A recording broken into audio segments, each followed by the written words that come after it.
ગામ વાડાસીનોરમાં અભેરામ નામે હરિજન હતા. તે મહારાજના દર્શન કરવા મહારાજ હોય ત્યાં આવે ને પછી ઘેર જઈને પોતાની માને મહારાજના નિશ્ચયની વાત કરે. ત્યારે તે ડોશી બોલે જે, હે અભેરામ, કાં તો તે સ્વામિનારાયણને ભગવાન જાણ્યા નથી ને જાણ્યા હોય તો ભગવાનને મેલીને અહીં શીદ દોડ્યો આવે છે. એમ નિત્યમાં દીકરાને સંવાદ થાય. પછી કોઈક દિવસ તે અભેરામ વડતાલ મહારાજને દર્શને આવ્યા.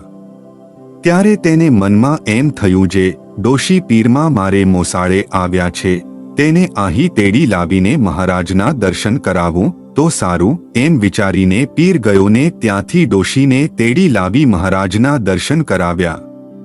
ત્યારે દર્શન કરીને ડોશીને મહારાજના ભગવાનપણાનો નિશ્ચય થઈ ગયો. પછી ઉતારે ગયા ત્યાં તેને તાવ આવ્યો.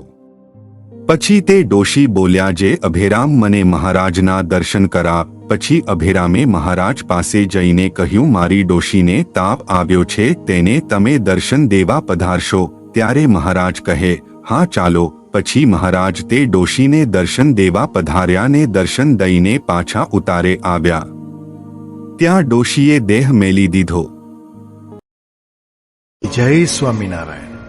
આ ચેનલનો મુખ્ય ઉદ્દેશ્ય ધર્મનો પ્રસાર કરવાનો છે તથા ભગવાન સ્વામિનારાયણની અલૌકિક લીલા અને સારા વિચારો લોકો સુધી પહોંચાડવાનો છે, જે જીવનમાં શાંતિ અને સુખ તરફ દોરી જાય છે.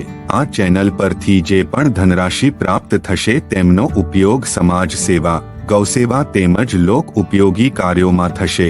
ચેનલ સહજાનંદ ગાથા સબસ્ક્રાઇબ કરો, વિડિયો લાઇક કરો અને હા તમારા મિત્રો સાથે શેર કરો.